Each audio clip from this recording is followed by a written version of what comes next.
Rusia adalah beribu pesona. Baik keindahan alam dan kemewahan sejarah-sejarah yang terlihat dari warisan arsitektur yang begitu mempesona. Salah satu jantung kehidupan di negara yang terkenal dengan beruangnya ini adalah Moskow.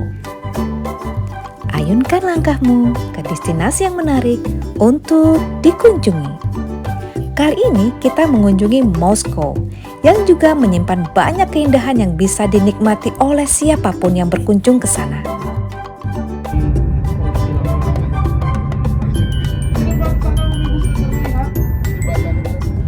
Hari ini kita mengunjungi Red Square atau Lapangan Merah, yang merupakan lapangan terbuka yang menjadi pusat kota Moskow. Lapangan Merah ini dikelilingi oleh beberapa bangunan bersejarah yang mulai dibangun pada akhir abad ke-15. Sejak dibangun, Lapangan Merah ini pernah dijadikan tempat berlangsungnya kejadian besar di Moskow, seperti parade hingga demonstrasi. Lapangan Merah ini menjadi tempat yang harus dikunjungi saat berada di Rusia karena merupakan ikon sekaligus landmark paling terkenal Rusia.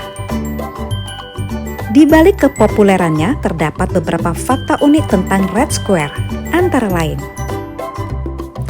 Yang pertama, Krasnaya Ploskart atau yang lebih dikenal dengan Red Square merupakan lapangan merah atau alun-alun utama kota Moskow. Yang kedua, pada tahun-tahun awal sejak berdiri, lapangan merah ini lebih dikenal sebagai pasar sampai abad ke-17. Yang ketiga, Red Square merupakan lapangan terbesar di Rusia dengan luas 7 hektar dan telah masuk ke dalam situs warisan dunia UNESCO pada tahun 1990. Yang keempat, menjadi landmark paling terkenal di Rusia dan menjadi tempat paling banyak dikunjungi oleh wisatawan baik lokal maupun asing. Yang kelima, dikelilingi beberapa tempat bersejarah mulai dari Gereja Saint Basil Katedral, Lenin Mausoleum, Dinding Kremlin, dan State Historical Museum. Yang keenam, di sebelah tenggara Lapangan Merah atau Red Square terdapat Gereja Saint Basil Katedral yang dibangun pada tahun 1555 oleh Ivan keempat, seorang Tsar Rusia pertama. Yang ketujuh, terdapat sebuah tempat bernama Mausoleum Lenin, yaitu tempat jasad asli Vladimir Lenin yang diawetkan. Vladimir Lenin sendiri merupakan pemimpin pertama Uni Soviet. Mausoleum Lenin juga dikenal sebagai makam Lenin. Kunjungan kemari di Moskow dapat dikatakan setara dengan ziarah, baik bagi masyarakat Rusia maupun masyarakat bekas negara bagian Uni Soviet lainnya. Meskipun tidak dikenakan biaya, namun wisatawan harus mengantre cukup panjang untuk bisa masuk ke dalam bangunan ini. Di dalamnya kita akan melihat jasad Lenin yang terbujur kaku dalam kotak kaca bersuhu minus 20 derajat Celcius. Kunjungan berlangsung cepat dengan peraturan ketat di bawah pengawasan petugas bersenjata. Pengunjung hanya boleh melintas setengah lingkaran, tidak boleh mendekat dan berdiam di depan peti kaca. Tidak boleh mengeluarkan suara dan tentunya tanpa kamera. Yang kedelapan, di kompleks Lapangan Merah terdapat Dinding Kremlin, yaitu sebuah benteng yang mengitari istana Kremlin, kediaman resmi Presiden Rusia. Yang kesembilan, museum berwarna merah tua yang bernama State Historical Museum ini merupakan museum yang memamerkan peninggalan suku-suku prasejarah yang pernah mendiami Rusia.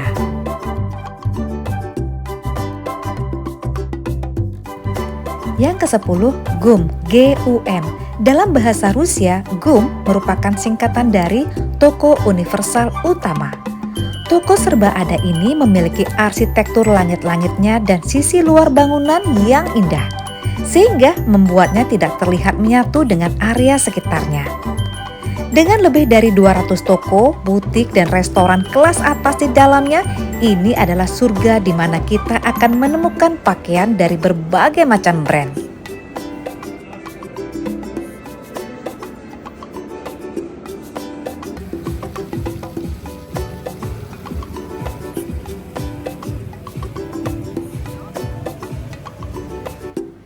Sebagai pencinta gelato, kami pun tidak menyia-nyiakan waktu untuk mencoba gelato yang ada di sini.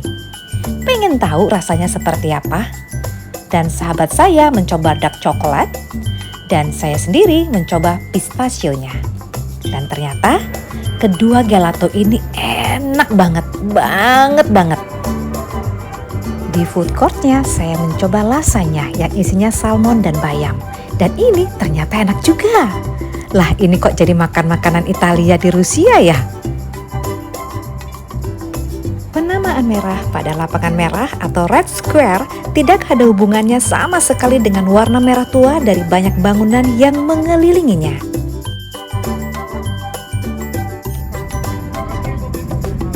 Aktivitas selanjutnya adalah Moscow River Cruise. Naik cruise di Sungai Moskow. Ketika kita ke Moskow, jangan lupa untuk naik river cruise menyusuri Sungai Moskow. Biasanya cruise berlangsung sekitar 2,5 jam dengan tiket relatif terjangkau. Kita bisa naik dari titik dermaga di Gorky Park atau Hotel Ukraina. Katanya saat musim dingin, kapal cruise bisa memecah es beku yang ada di sungai.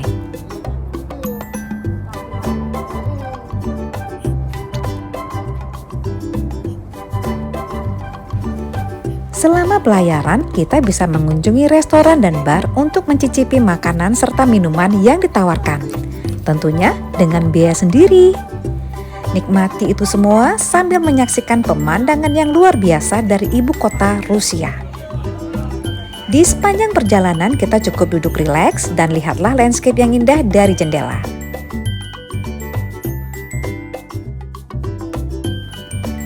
Pelayaran ini akan melewati landmark penting seperti Kremlin Palace, Cathedral of Christ the Savior, Statue of Peter I, New Holy Cemetery, Moscow Universitas, dan masih banyak lagi.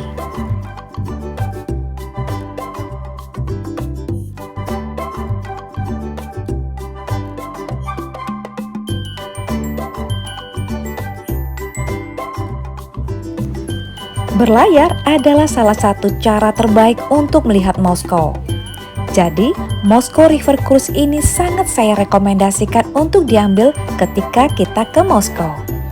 Sehingga kita tidak perlu khawatir tentang kehilangan atau tidak dapat menemukan landmark yang penting yang ada di ibu kota Rusia ini.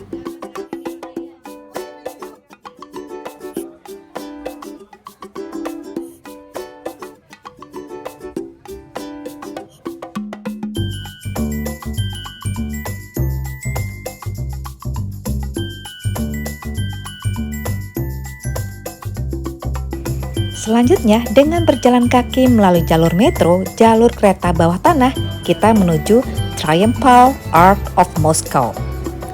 Tentang kekaguman saya terhadap Moscow Metro Station telah kita bahas pada video sebelumnya. Triumphal Arch of Moscow adalah gapura kemenangan ketiga dan tertua yang masih ada di Moskow.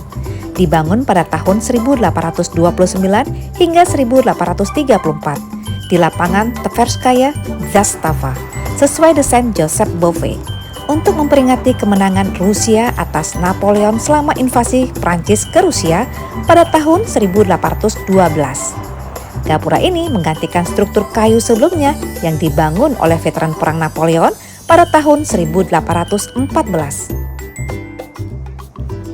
The Arch yang saat ini dibangun sesuai desain asli Bove pada tahun 1966 hingga 68 di tengah Kutusovsky Avenue dekat dengan Victoria Park. Ruang terbuka yang mengelilingi The Arch dikenal sebagai Victoria Square.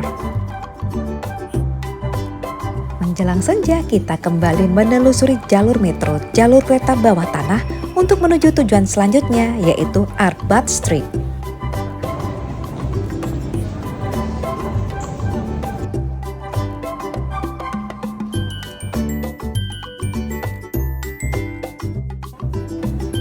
Arbat merupakan sebuah nama jalan di Moskow yang di sekitarnya dipenuhi dengan arsitektur yang mengesankan. Jalan ini dulunya adalah tempat yang populer untuk ditinggali oleh bangsawan, seniman, dan akademisi. Saat ini, di sekitar jalan ini terdapat banyak kafe, restoran, dan toko-toko, serta berbagai monumen dan patung. Menjelang malam, kami pun kembali ke hotel dengan kembali menyusuri metro. Dan hotel kami namanya Gamma di area Ismailovo. Di sebelah hotel Gamma ada Alpha Hotel, Beta Hotel, dan juga Pasar Ismailovo. Pasar Izmailovo adalah medan perburuan barang murah di Rusia. Dan di area dekat hotel juga ada supermarket dan dep store lokal yang juga menjual coat atau jaket musim dingin yang murah-murah. Dan hari terakhir adalah shopping time, baik di Izmailovo Market ataupun di FO. Saya hanya melakukan window shopping, bukan shopping. Nah, ini adalah Hotel Gamma, tempat kami menginap. Dan ini adalah kamar hotel kami di Moskow. Oh iya, rata-rata hotel yang kami tempati selama traveling ini termasuk hotel yang kualitas baik dengan view yang menyenangkan.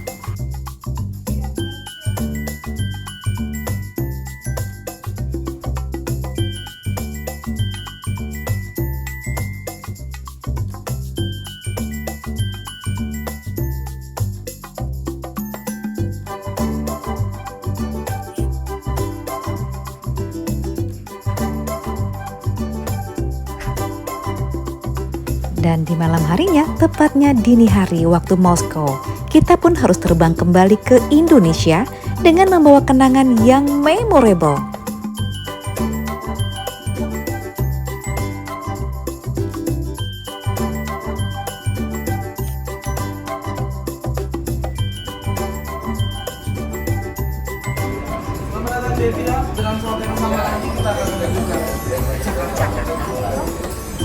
Dengan maskapai penerbangan Etihad, kami pun kembali ke Indonesia dari Moskow melalui Abu Dhabi dan tiba di Jakarta pukul 10 malam.